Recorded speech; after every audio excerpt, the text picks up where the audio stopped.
Hello and welcome to Journeys and Journals. I'm Bernie Martin Beck and we're traveling to the mountains today. I mean up high, not European, but here in the United States, and my guests are geniuses at this, and I'd like you to meet them. You are? I'm Ben Henry. And you? Barclay Henry. So, Brothers. The two Henry brothers. Are there more Henry boys? There's two other brothers, and we got a sister between us. And a dad named Henry. Vic Henry, yeah. Well, you know, I was so lucky to meet their family. When years ago they took care of my Aunt Mary Fisher in a care facility in Josephine County, and now they've moved across the line and you're down south, right? But not very far. Not really, no. We're actually kind of north of Grants Pass. Oh, you are? Yeah. Okay. What I wonder about you guys is I've always known you were geniuses. I mean, you know, you watch these kids grow up. Where did you get your schooling, by the way? We were homeschooled, and our mom and dad taught us what we know. So. But your They mom, got us started on the path anyway. They did. But your mom and dad are both professional people. They've worked. They're both nurses? Our mom's a RN, and our dad is a respiratory therapist. So that's where I met them. I mean, they were professional health providers, and maybe you folks have met the Henrys. How in the world did you get into physical fitness? Barclay, were you the one that led the way? It could have been. I was really interested in outdoors and animals and stuff like that, and really enjoyed camping. And mostly we did car camping. Car camping yeah. means? Just traveling to campgrounds in the car. And you were at an early age that you liked this?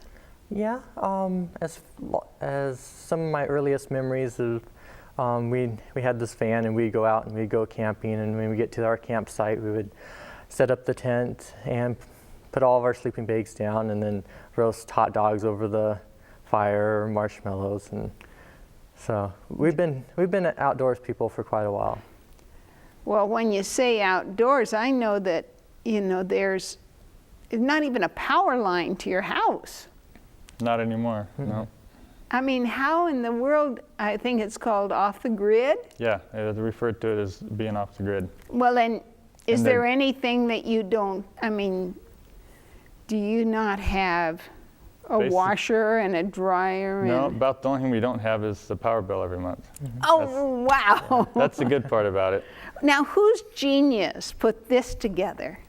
As far as the... How to live off the grid. I know there's whole magazines about it. Yeah, there's magazines on the topic, and we've always kind of wanted to be self-sufficient, and that was the next step as far as... Okay, now whose genius put this together? Well, we found our parents found this place, and I guess that's where that started. We've been looking for a place to move off-grid, get out further out in the country, up in the mountains or hills. Well, that you can do if you're homeschooled, right? It's easier, yeah. It certainly is. Because I want to talk about where our paths crossed again, not when you were little kids helping with the seniors, but up on, what's the name of this trail that you got real well acquainted with? That would be the Pacific Crest Trail. Pacific Crest Trail. Yeah, we refer to it as the PCT. Okay, Pacific Crest starts where? It starts in Campo, California. It's right next to the Mexican border. Okay, and then you walk, yeah. right, on a trail. Mm-hmm. How many, you walked the trail alone?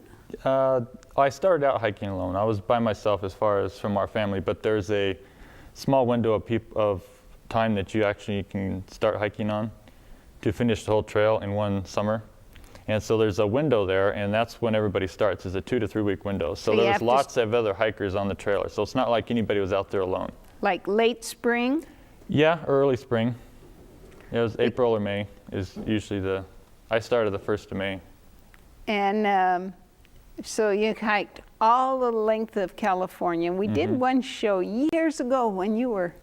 Yeah, that was right after I hiked. That was about 4 years ago. It was 5 years ago when I hiked.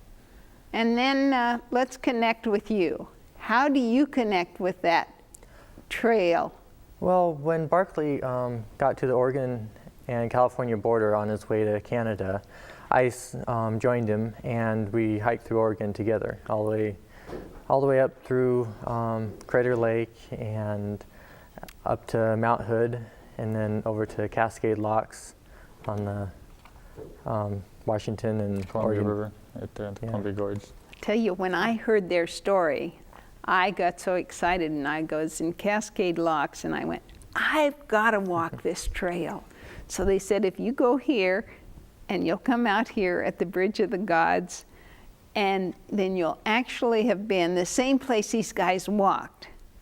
The Bridge of the Gods is simply spectacular. Did you, when you saw it, you knew you'd arrived, Yeah, right? I had to arrive because I was just going to hike the Oregon. How many part, miles? so. I think it was around 500 or so. Or just under. It's like 460, I think. But how many miles were you hiking? The whole trail is 2,650 miles, I think is what it was last measured as. And you did it Yeah, the whole thing, by foot. by foot in one summer. Well, now, I looked at some of your photo albums here, and I saw gourmet meals. What's that about? Oh, that's what hikers look forward to. After you've been out hiking for 4 or 5 days, that's the first thing you want is Eating little a good meal. packages of this and that.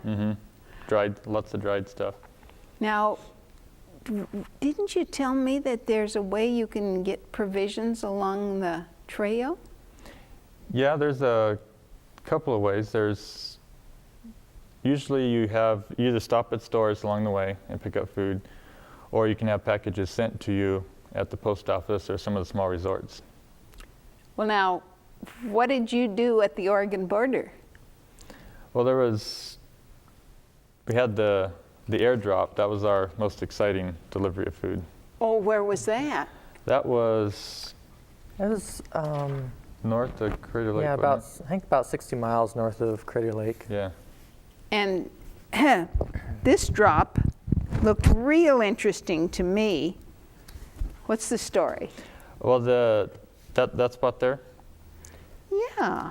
That there Dropped was, off this guy? Yeah, that's where our parents dropped us off, where he joined me, right around I-5. Did they bring any food? Oh yeah. Yeah, we had, he actually came home for a couple of days to kind of recoup, and so we got our backpacks all loaded up with lots of good food. Homegrown, home cooked? Now, when you go on these trails, when you go hiking, and are you still enthusiasts for? Yeah, we haven't done any long distance hiking. Yeah, we've been, over the past summer, we've hiked several of the mountaintops around here, and last summer I guess the summer before last, we hiked up Mount Thiessen, and this summer we hiked McLaughlin and Mount Eddy, and what else? There's another one. Hiked up Castle Craigs, and then there's one right on the So we've border. just been doing day trips around the valley. Oh, you can do that in a day? One of these mountains? Oh my goodness. McLaughlin's a pretty strenuous hike, but it's about 10 miles round trip. So you wouldn't recommend it for a 65-year-old? Well, not your first hike anyway. Right. You'd want to work up to that one. Well, it is all about you and mountain hiking that our show's about, because this guy's a genius. I heard it from several people. And actually, it was your brother who got you into thinking about this, is it? Yeah, when I was hiking the trail, I had started out with, I had all the basic camping gear, but the one thing that was a problem was the flashlights. And what was wrong? I mean, here's a flashlight, looks like this and looks like that, and you I have had these big batteries. And Yeah. The problem with most of the flashlights at the time was the batteries didn't last long and the bulbs would burn out. And when you're out there on the trail and you need a light, you got no place to go. You got to use what you got. So the more reliable and the smaller and lighter it is, the better. So you were sitting around home one day whining because you couldn't find a battery, you couldn't find a lamp or Right. flashlight? That would work the whole way. Am I putting words in his mouth? Is that how it really happened? Well, he had started hiking with one of these little tiny Meg-Light flashlights that takes 1 AAA. But the battery only lasts a couple hours, and the bulb in normal use lasts about 8 hours. But if you drop the flashlight, it has a little, the bulb is an incandescent bulb, which has a little tiny wire that glows really hot to make the light. But if you drop it, well, then that filament can break or get a little bit damaged, and so the bulb life is reduced drastically. And knowing hiking, one's likely to drop their pack. Or speaking of packs, guys, is this a genuine, authentic? Yep, that's the pack I used to hike through Oregon. Yeah, he made it himself too. How?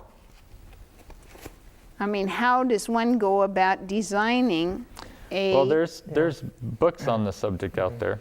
But it And- helps to have an older brother who did it first. Yep. Now, the reason for this see-through stuff is what? Just so you can have, like, for instance, your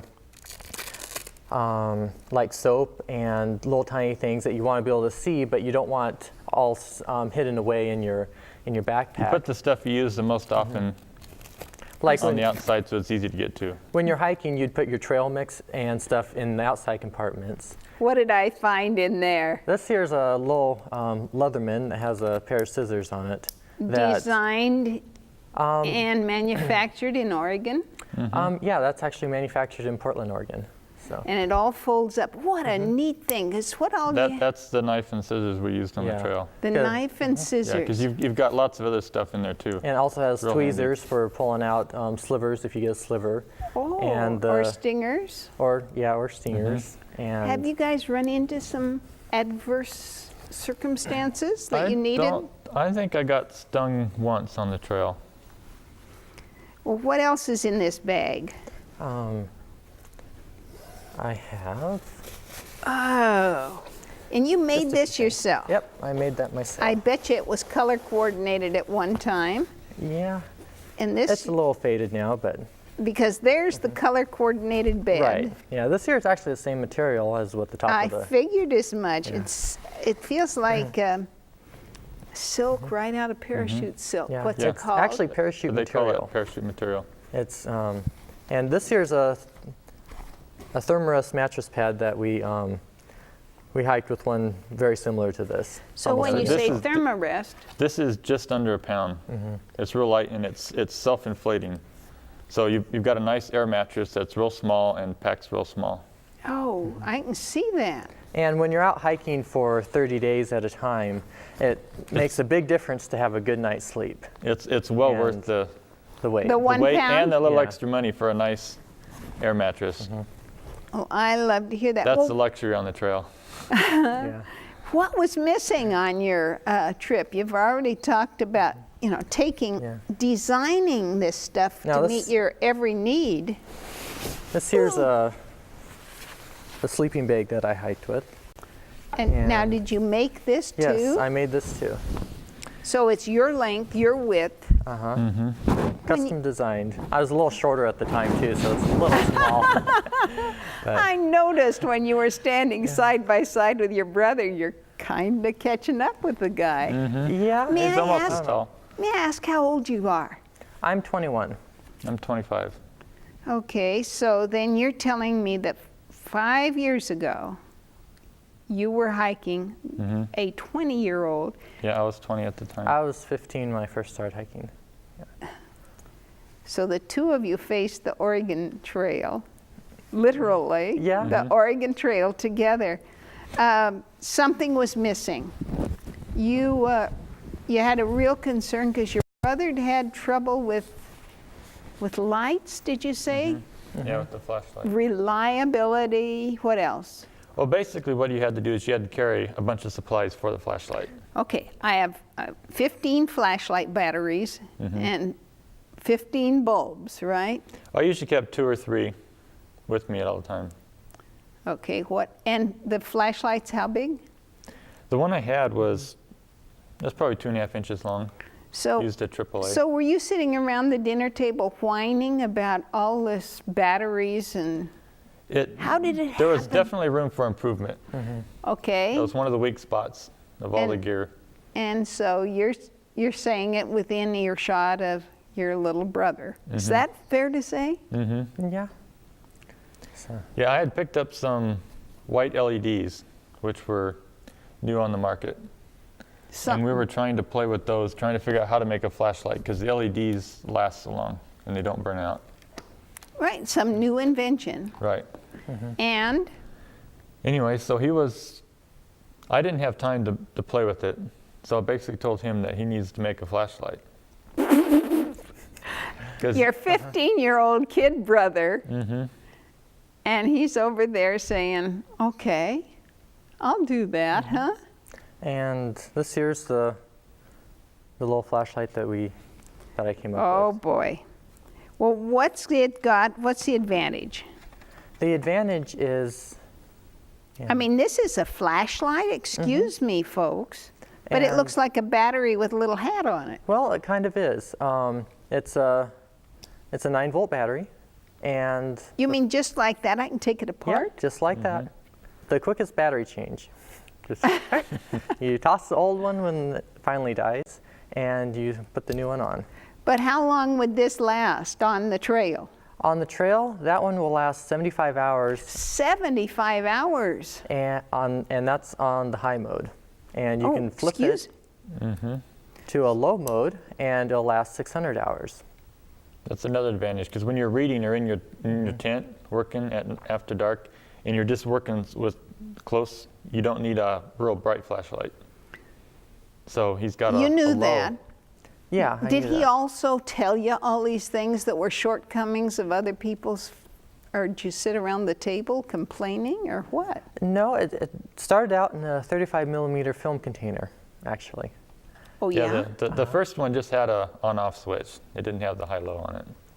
Okay. The first model. And the first model actually. You have that first model, don't you?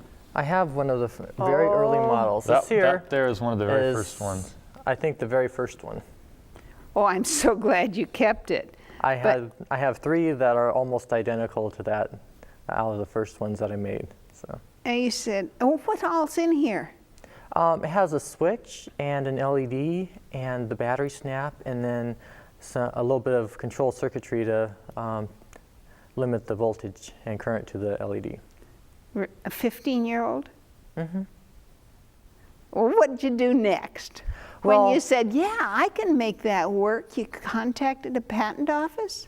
I hope. Yeah, after, it was about, just a little while after I had come up with this, and he was using it on the Pacific Crest Trail. Oh, you took this with you? Yeah, I had one of the first models. I started using it in Oregon, and it lasted through Oregon and Washington on the same battery. Okay, you mean you were on the same trip with him? Yeah. When you joined him, you said, here, brother, Yep. is something what that'll we're gonna do. light your way. Right. Oh my goodness. Well, I have pictures and albums of you guys hiking, and I am excited about it. So then, it's not very far from this, which I guess clips off just like that one did. Yeah, we've added 2 bulbs, so you could have High, a high and a low. low. Yeah, and then instead of 1 LED, it has 2. You can get a little more brightness out of 2 bulbs instead of just 1. Okay, let me brag just a little bit, Okay. because my little sister's getting one of these with a blinking light for emergency in one of those, and the other one is just a flashlight. So it'll go. I was trying to think, there's nothing smaller that you could have done.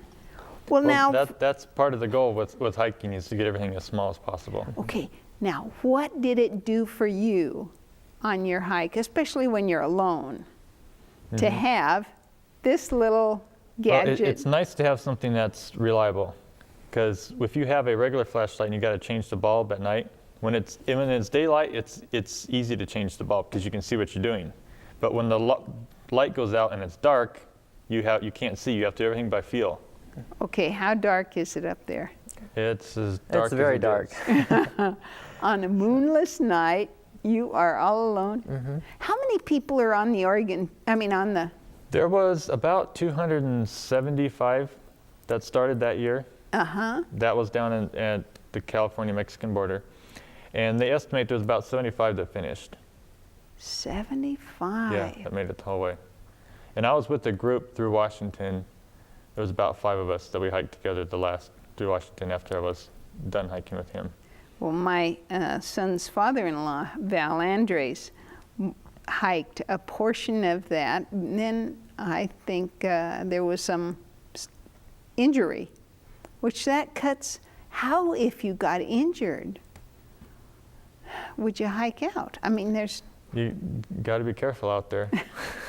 Do you have any injuries?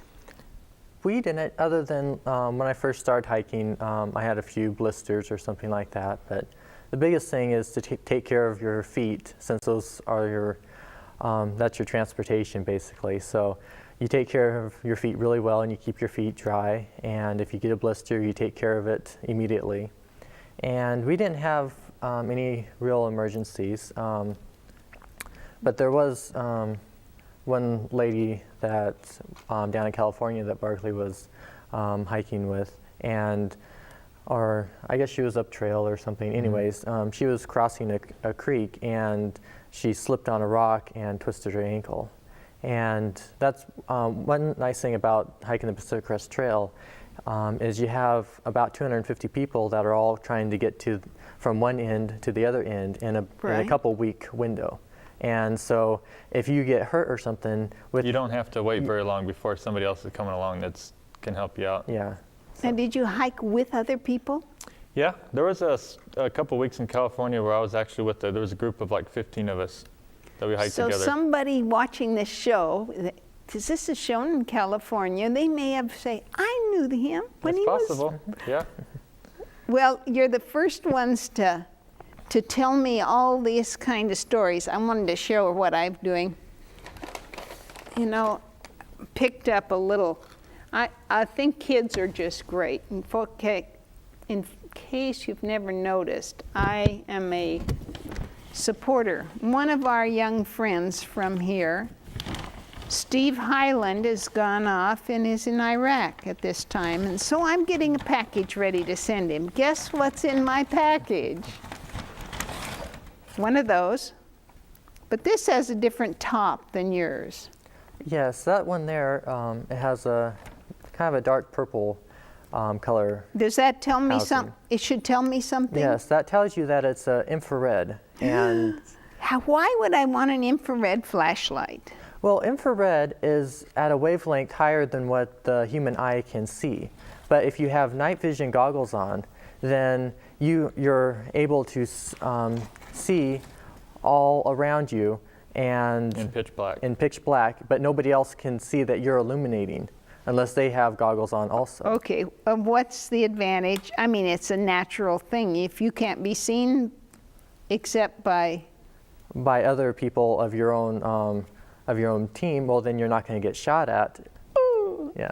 So where, besides the one I'm sending to Stephen, the son of Vern and Patty Highland, where do you send these?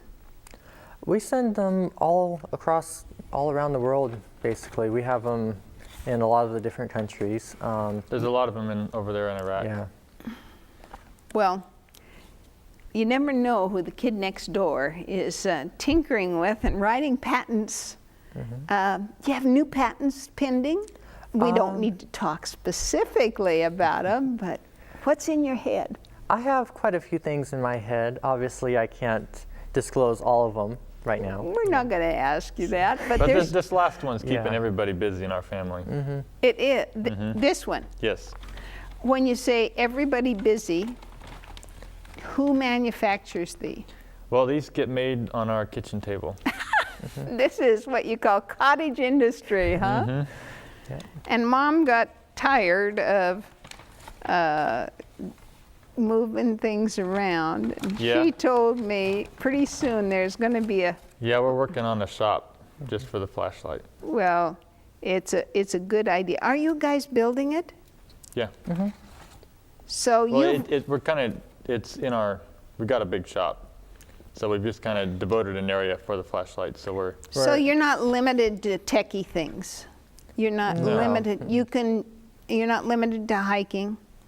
In fact, there's lots out there to do. In fact, I'm going to invite you back for another show so we can talk some of your other clever things that you're doing. Young people nowadays, the sky's the limit. You've proved it. You've proved it. So if you, I understand that you actually shared one of your flashlights.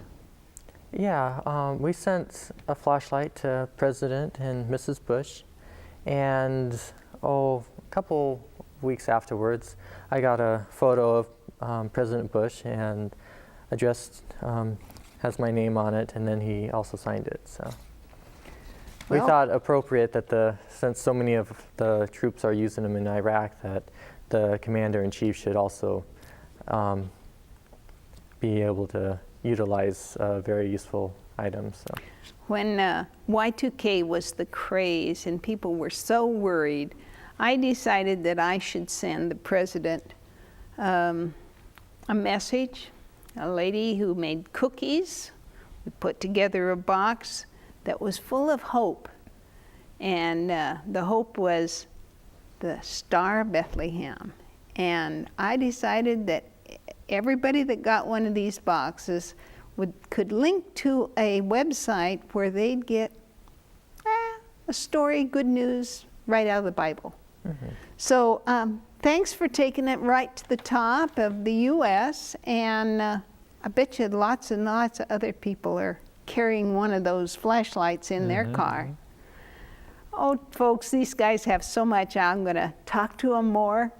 And I sure hope you'll tune in. I'm Bernie Martin Beck saying thanks a lot for being here.